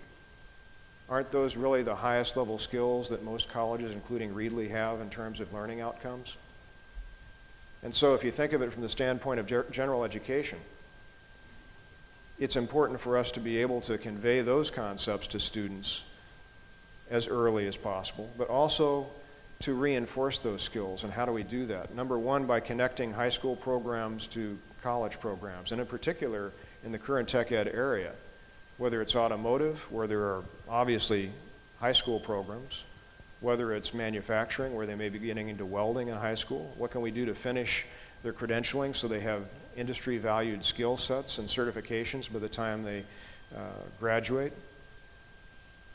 By pushing back the time scale so that students actually have those opportunities early, we can now get them out into the community and actually have them pursue internships, apprenticeships, or even just job shadowing. So they basically reinforce the learning that takes place in the classroom.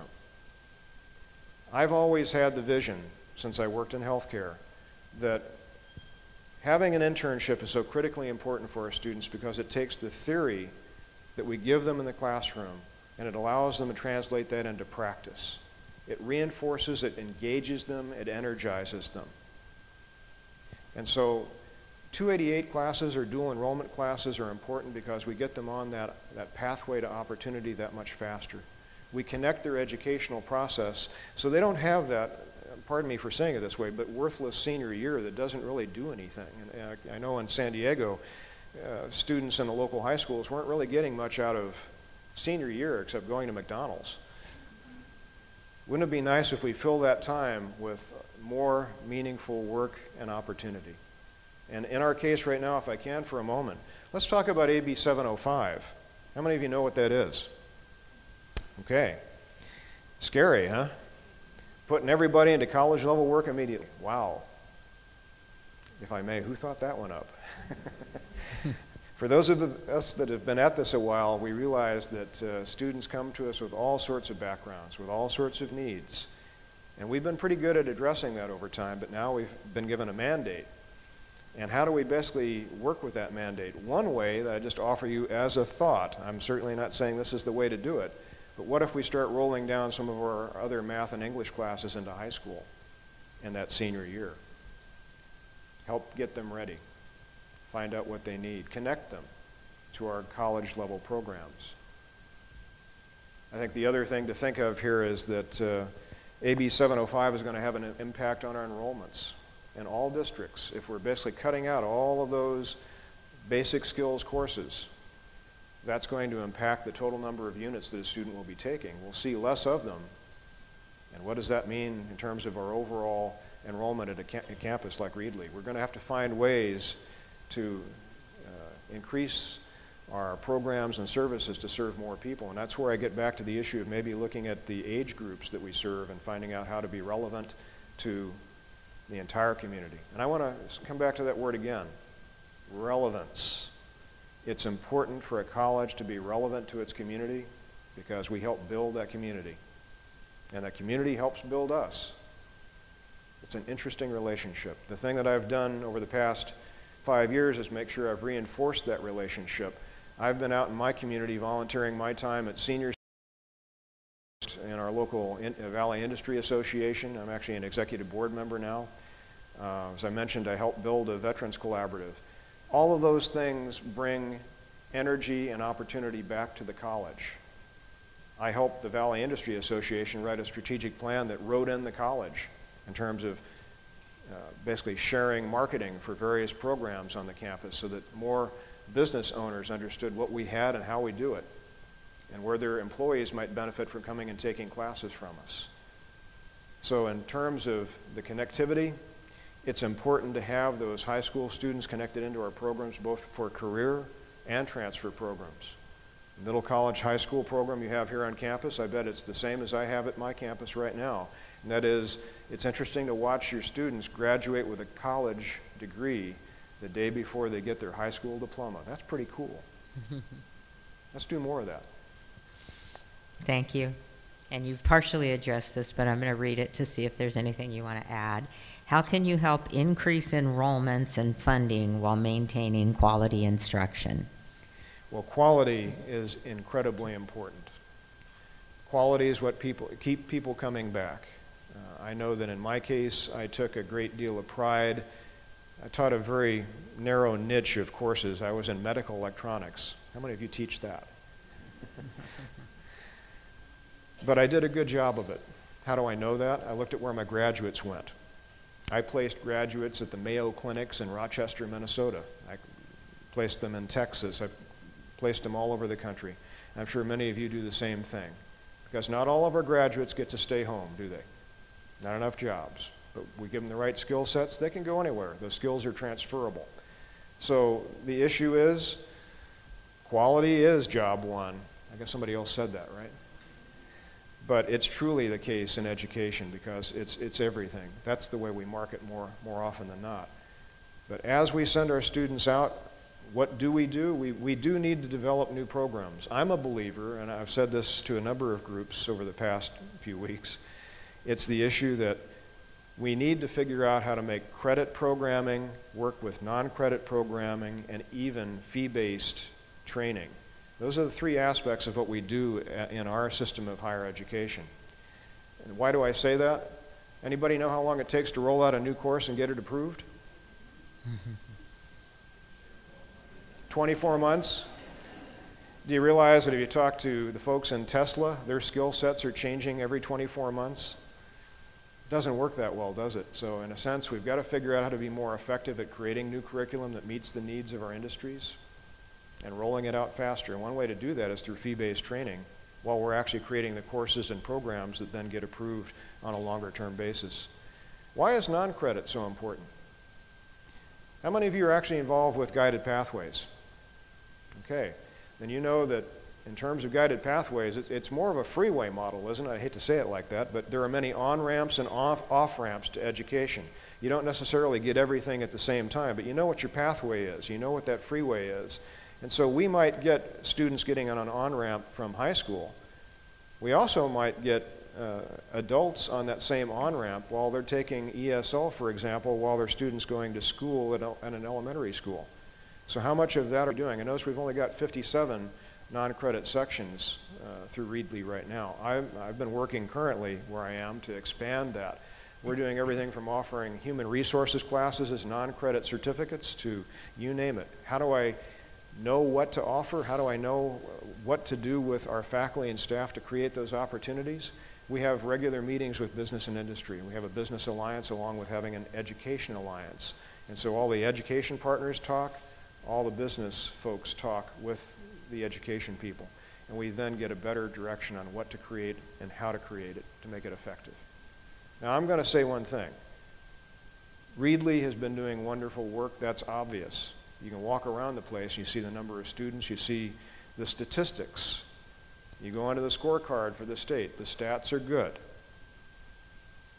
Not saying anything's wrong, but the thing that we have to keep in mind is if you stay static, everybody marches beyond you. You've got to be able to watch where that horizon is and be able to re-evaluate where you are and what you want to achieve as a college. And how do we do that? What's the magic thing about community colleges in particular and Reedley in particular?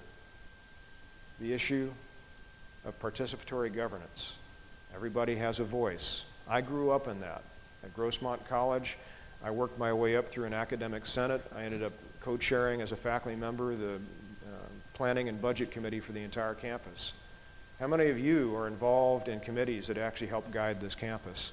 I value that. I value the voices. Why do we need consultants? We have all of you. We have all of your expertise and all of your contacts with industry. That's what a college is. In Strong Workforce, one of the things I really valued was the fact that money was made available for externships to make sure that those that work in the career areas can actually maintain those skills by going back out to industry, closing the loop. We are our own community. We grow the college because we know best in many areas what to do in consultation with our community. So that's how we solve the enrollment problem. Thank you. In your experience, what's the biggest issue facing classified staff? As president, how will you address this issue? My observation has been that classified staff frequently don't have enough time to participate in committee work and in other special functions. They also don't get as much opportunity for professional development. I would certainly like to support that as much as I currently do. I've had an amazing response to committee work. In particular, here's a word most people don't like, accreditation. I've been an accreditation liaison officer for quite a long time, and one of the most amazing experiences I've had in a committee was actually with my accreditation committee, where we had representation from all across the campus, including classified. And to basically have the voices at the table and talking about how you take student learning outcomes and make them real. How do you use them to basically impact instruction and education? All the voices around that table contributed to the discussion that day. I have a couple of classified employees that helped create a brand new simulation device used in our earth science program. It's a question of providing resources, providing time first off, but also I basically came up with some just discretionary funding so they could build a prototype. It's the idea that you basically listen and support ideas when they come forward. And one thing that I am proud of, that in my own evaluation, I've been evaluated as being a good listener. I think the point is, whether it's faculty or staff or administration, it's the president's job to listen and try to find opportunities to basically make things work. Thank you. And again, you've already partially addressed this, but if you have anything you want to add. I read ahead. Provide an example in your past professional experience in which you have included classified professionals in the implementation of a college-wide initiative. Well, there's one thing going on right now in Santa Clarita that I should mention, and that is, again, the guided pathways work. We have made a point of organizing both summer workshops and also ongoing workshops for classified employees to understand what guided pathways is and to understand how they can contribute to guided pathways. Let me give you a little story that I think will help reinforce the concept. It takes everybody in our college community to educate a student. I firmly believe that. And how do I know that? I think back to opening day of any semester on any campus. How many students walk in the door from the parking lot and they have that deer in the headlights look? How many people, whether you're a groundskeeper or a faculty member or an administrator, reach out to that student and literally walk them to their first class? I know I've done that for quite a long time, probably 21 of my 22 years. And I think that's the example that I'd use to say that we all own our students. We own our campus, we own our culture. And it's important to be able to provide those opportunities through open office hours to listen to ideas, to listen in committee, to make sure that committees are structured so that everybody has a voice, because that is the process. And in guided pathways, remember, what's the keynote feature of guided pathways? What is it we're trying to do with guided pathways? Why is it so important? How complicated is it to go to college, right? Have any of you actually ever registered and enrolled? Have you figured out, all those, have you had a son or a daughter where you helped them go through the process? Even using CCC Apply in the past wasn't easy, right? So what's the word that we most commonly associate with guided pathways? Simplification. Who is it that knows the majority of process on any given campus? Our classified staff. Who probably has some of the best ideas on how to simplify those complex processes? Our classified staff. So that's where all those voices become so important. We want to listen to everyone, we want to hear everyone's ideas, and we want to take action in those areas that are going to have the greatest impact. We may not be able to take everyone's ideas, but we certainly want to see where those opportunities are and include those in our planning processes and in the daily operations of the college wherever possible. Thank you. We currently have several building projects in various stages of progress on campus, and we are also in the process of moving toward becoming a guided pathways college. Beyond those major changes, what initiatives do you envision for Reedley College in the short and long term? Well, construction is one of those double-edged swords. As a college that's just putting the finishing touches on a parking structure, you have no idea the impact. And anytime you basically drop that backhoe the first time, again, a little story. Grossmont College hadn't had any bond money for a long time, like forever. They finally got a $200 million bond back in the early 2000s. Here's Murphy's Law. They roll the backhoe onto campus, they drop the bucket. What do they do with the first drop of the bucket? They cut the main power line for the campus. So construction has to be associated with change and flexibility, because we may end up using portable buildings, we may end up using off-site locations. You know what? That's again where the committees work and the people's voices have to come to bear, because we've got to make the right choices for programs. We have to figure out what we call secondary effects of construction. Usually anytime you dig a big hole in the ground, there's going to be impacts. So you have to figure out how to work with that. Even putting up a fence changes the walking patterns of students across campus. So there's so many things that we have to think about. And again, as a president, I'm not going to have all those answers, but you know what? I'm going to help us think about what the problems might be and try and come up with some ideas about what to do with them. And it's not a one and done. Once you basically get projects going, then you have to adapt as things change. It's never the same day to day.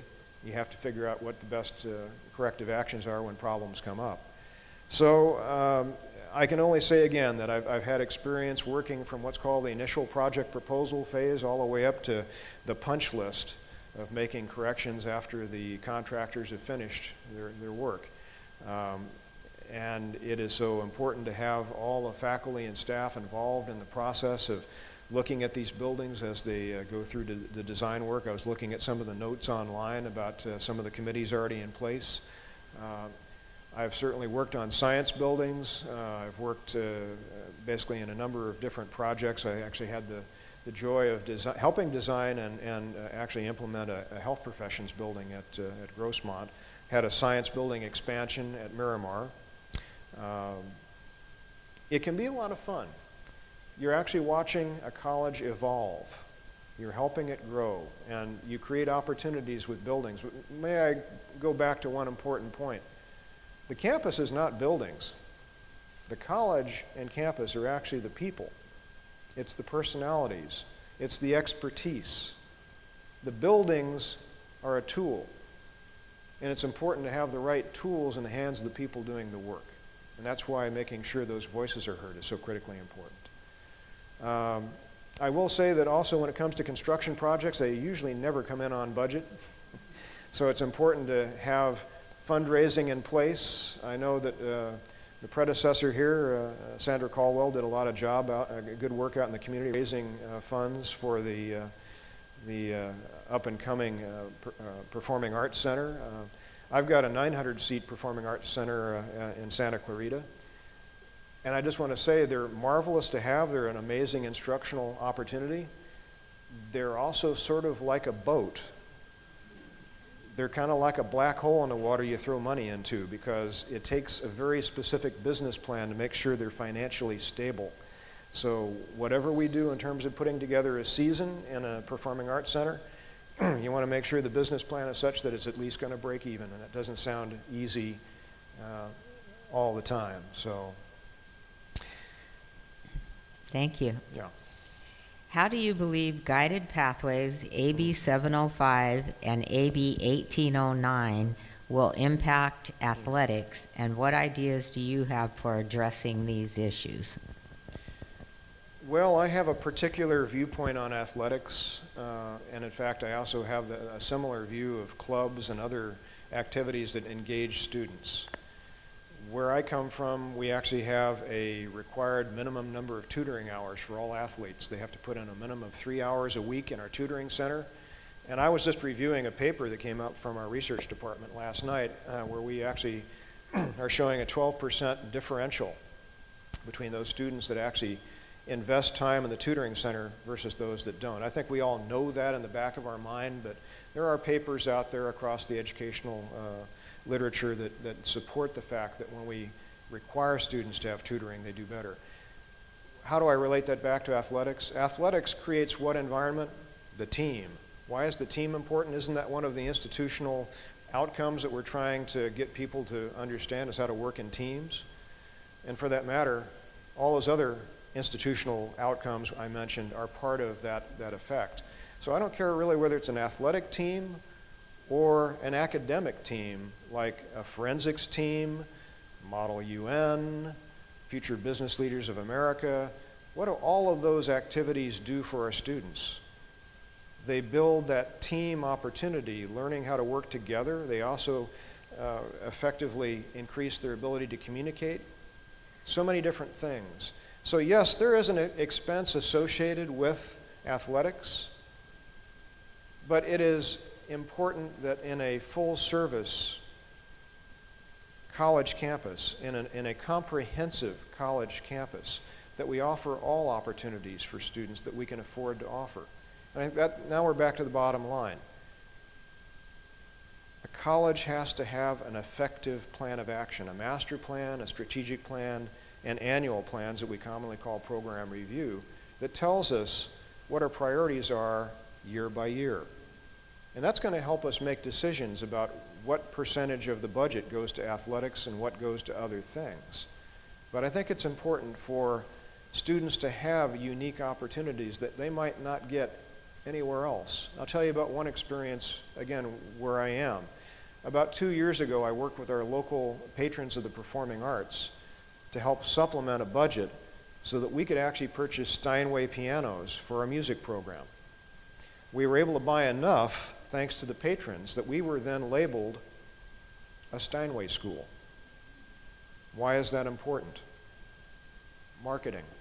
When you want students to come to your college from outside your district, that's a marketing tool.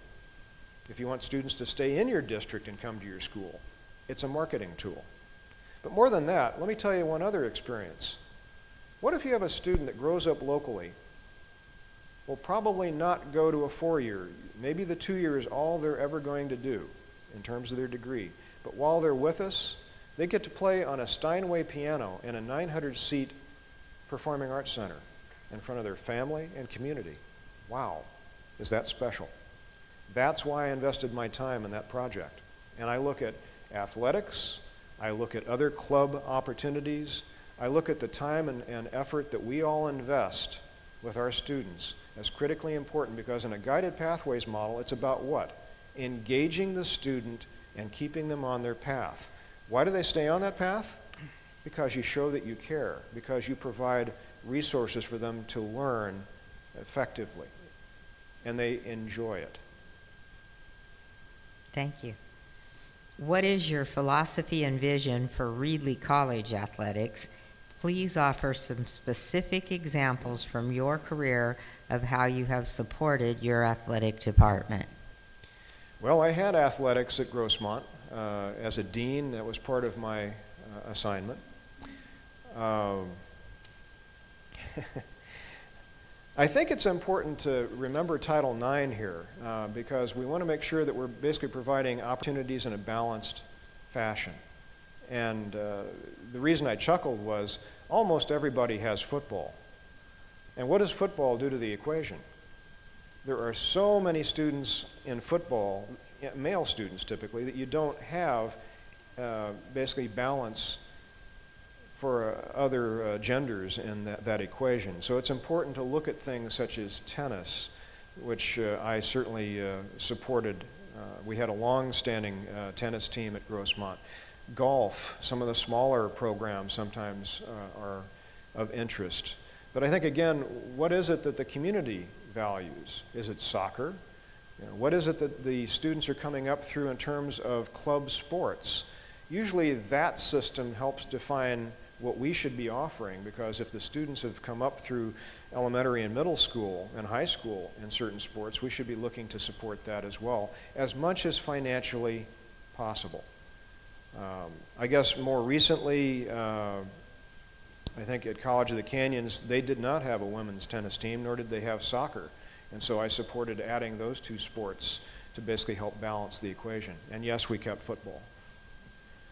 Thank you. With the new student-centered funding formula and the Chancellor's vision for success, what do you see as the challenges for Reedley College, and what do you see as the opportunities for Reedley College, and how do you plan to cope with these changes? Is retirement an option?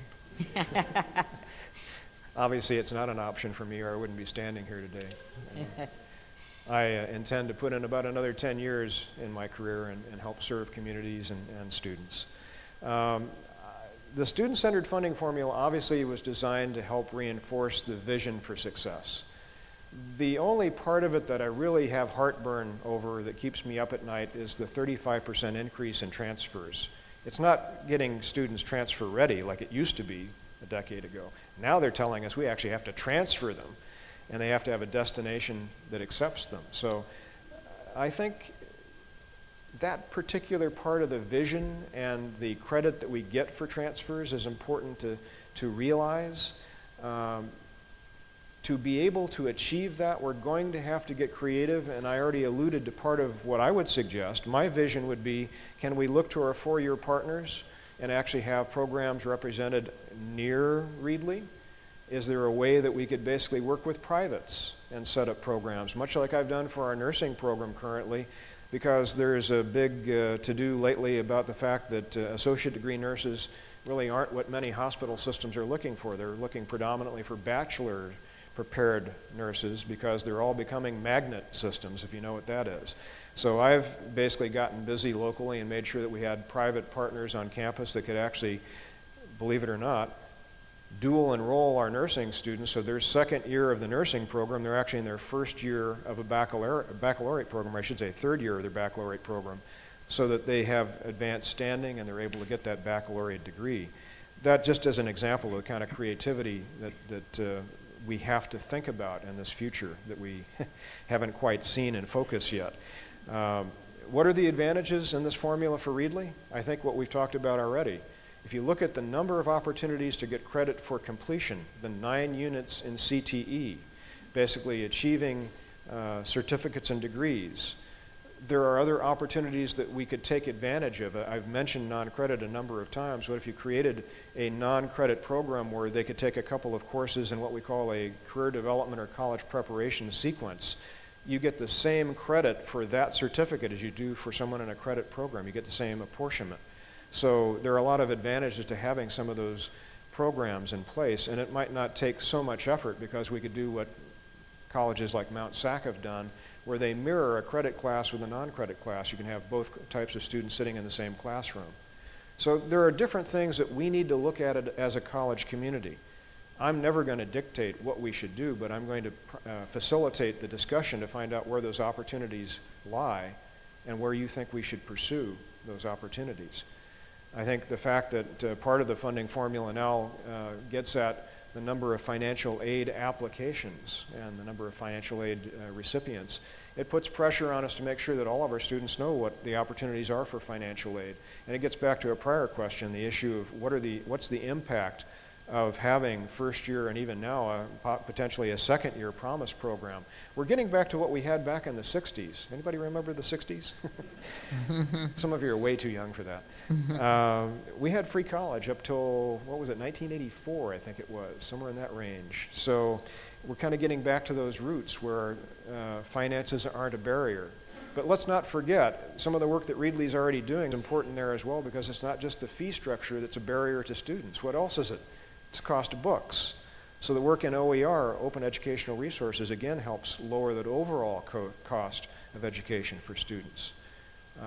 It's incumbent on us to look for those opportunities. When we basically make college free, do we just open the door and let people in?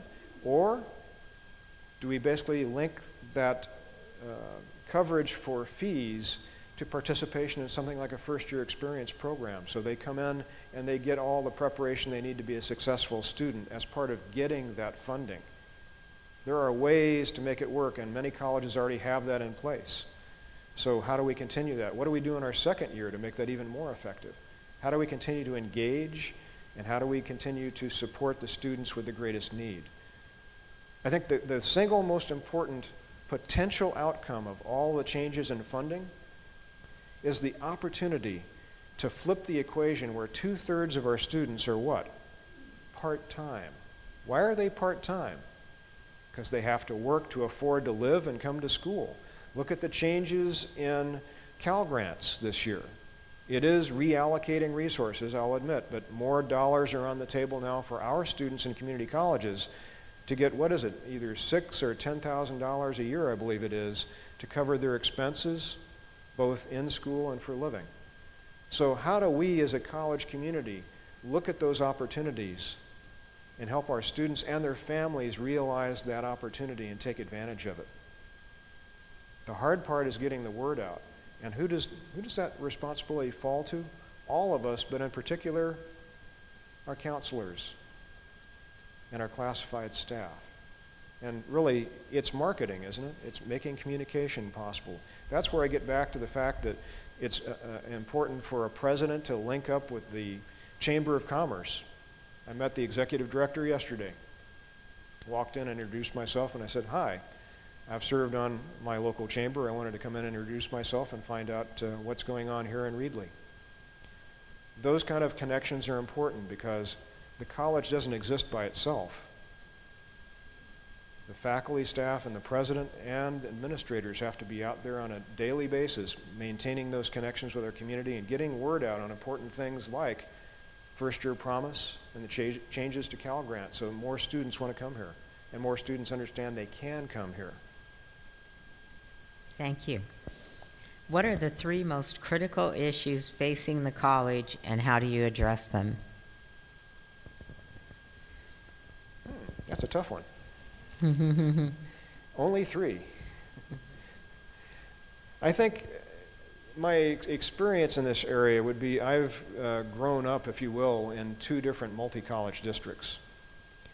So no offense to our chancellor, but whenever you have multi-college districts, you have this natural disagreement over internal funding, right? How do you allocate resources in the best way? How do you basically make sure that all of the programs get adequate funding? And let's just say that that first problem is always adequate funding. We now have more funding available for our students and for them to be able to access our programs. How do we have enough funding to maintain all of our programs? We were just talking about athletics. Well, what about ag? Ag is an incredibly expensive program to run, as is automotive, as is manufacturing. Now, we have strong workforce dollars, and so that has been one of the best changes, in my mind, in funding in the past decade, that we actually have dedicated categorical money for our career and tech ed programs. But how do we afford to support programs that basically benefit students, like equine studies, equine competition, the equine riders that compete? How do we have enough money? That's certainly one item. The best I can offer there is I'm going to advocate in cabinet to basically get our fair share whenever possible. I will also commit that I'll be out trying to raise money by meeting the people in the community that have money to give. My father was a real estate broker, and he was a very good salesman. I remember when I was a child, I looked at him and I said, I never want to be a salesman. And I realized, guess what? I grew up and I'm a salesman. You have to be. And in this particular role, it's important to make those connections where you can connect resources to need. So that's item 1. I think question 2 is going to be enrollment. It's important to have a strategy to grow enrollment, to at the very least maintain enrollment. What's going to happen when the Madera Ed Center does break off and become an independent campus? We've got Oakhurst. We're going to develop Oakhurst further, but it's quite a distance away, and how do we maintain those relationships across this very large geographic space? We need an enrollment management plan that literally looks at where those opportunities are that we talked about earlier. I will not define every one of those opportunities. I think we have to define that as a college. But then we have to have a plan in place to pursue those opportunities to maintain stability and potentially grow the campus. I'll just say that I have a lot of faith in distance education when it's done well. I have been a distance educator. I've also watched my faculty currently where I work do some pretty amazing things with Zoom and WebEx to basically offer water technology programs across the entire state of California. So when you have a good program, it's time to take it on the road. The third problem I'm going to have a little harder time coming up with. Maybe I'll just say it's what we did talk about a little while ago, is when we get busy with facilities improvements, it makes for some interesting problems. And I think it's just going to have to be a matter of collaboration on that one, as I said earlier, and I'll let that be it. Thank you. What is your knowledge and experience with providing services for students with disabilities, and what is your knowledge of ADA law and how it applies to the college campus? So, kind of carrying forward with my last concept on distance education, can we all say together, 508 compliance? The idea is that you don't just throw content up on the web and expect it to work. You have to make sure that you're compliant with federal regulation. So having a good, blanking out a little bit, didn't have my morning cup of coffee. Having a good course designer and having a good web specialist team in place so that as you design online courses, whether those resources are at the district level or whether locally here at the campus, is critically important. It's also important to make sure that those courses all have a similar look and feel, but the principal issue here is to make sure they're all compliant with federal regulation. In terms of general ADA, certainly I've contributed to an ADA plan at College of the Canyons over the past few years. There's a reason why we call it College of the Canyons. It's sort of like Glendale, a lot of up and down. So if you can imagine all of the barriers to students, I mean, if you know anything about ADA, I mean, standards change year to year, but for example, on a restroom door, it'd be no more than 3 pounds of force to open the door. Certain things are critically important. It's important to have a good facilities person in place for the district that helps each college then implement that ADA plan appropriately. So part of, I would imagine, the $485 million is going to be going around to each campus, including Reedley, and making sure that we have an ADA plan in place that will basically mitigate any barriers that we have for students. I'll make sure I have the conversation with the chancellor later. Thank you. What are the most likely scenarios in which a college president might need to take risks to advance an important goal? I thought being a college president was a risk. Actually, you know, if I may for a moment, it took a lot to become an administrator. How many of you are tenured in the audience? Okay. You know the value of tenure, right? It's a protection.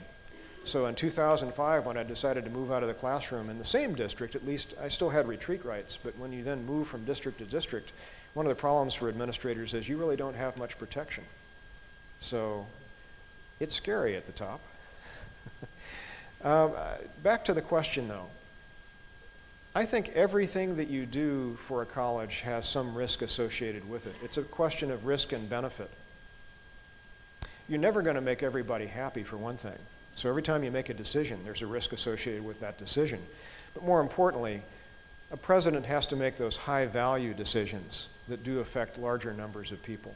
The issue earlier about what priorities do we have, what athletic teams do we support, you try to make the best choices that you can every day, and you make it through information that you gather both at the district level as well as at the college level amongst all of the college community. But where you want to take a risk, I know that Sandra Caldwell, for example, took a risk by basically saying that this college needed a performing arts center. We talked about that issue earlier, that having an effective business plan is really critical to make that particular facility a success. So decisions like that are an example of a risk. Anytime you decide, for example, to support a new program, what if we decided to go into non-credit heavily? Not saying we will, but if we did, and we committed resources to that, what's the time frame over which you're going to evaluate that new program? I had the pleasure of working with an academic senate member at College of the Canyons, one of the department chairs, to create a viability policy and procedure. It's also required by accreditation, but Canyons hadn't had one, so I'll just name him. David and I spent several years really working through quite a bit of language and crafting a very carefully devised viability program which covers the introduction of new programs at that college as well as observing programs over time and then deciding what to do when a program falters. How do you basically put that program through a careful analysis and provide additional resources to help them continue to grow.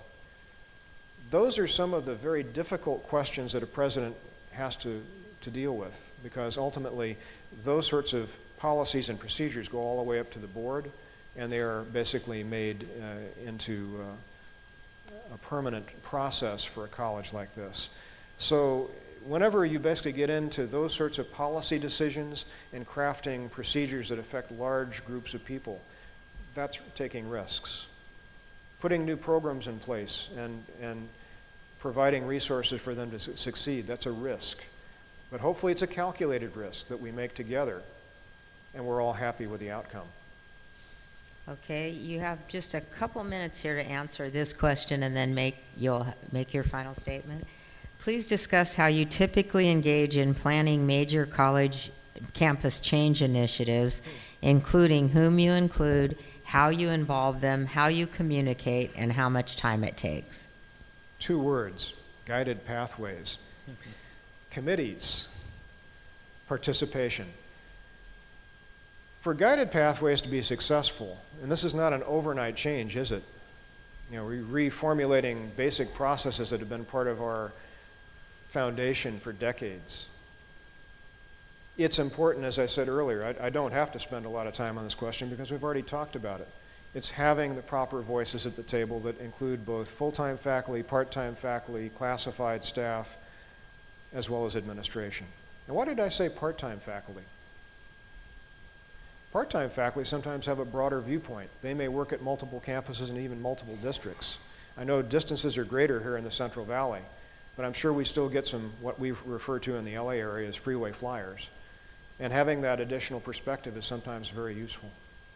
So getting as many voices at the table is critically important in a process like a Guided Pathways initiative.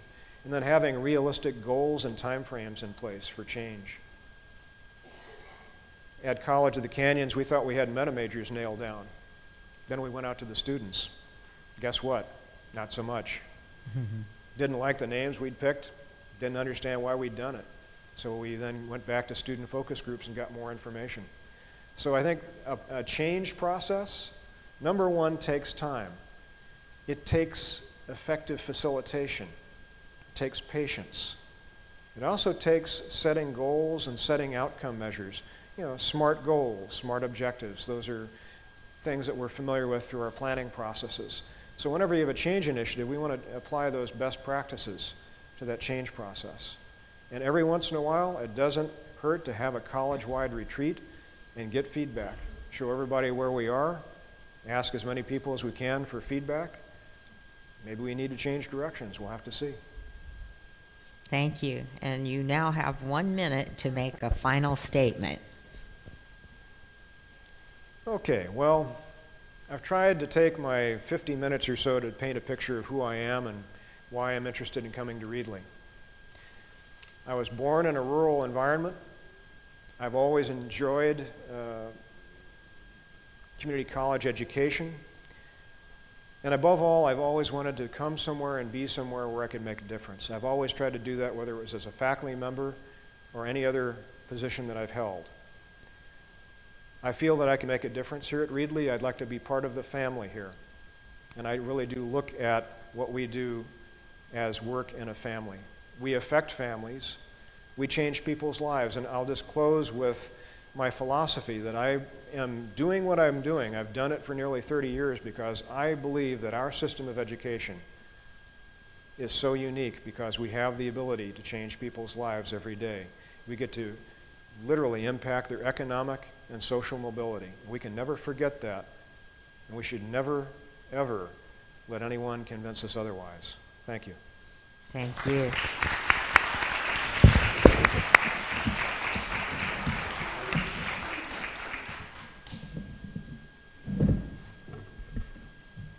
So thank you all for coming. And don't forget to give your feedback, okay?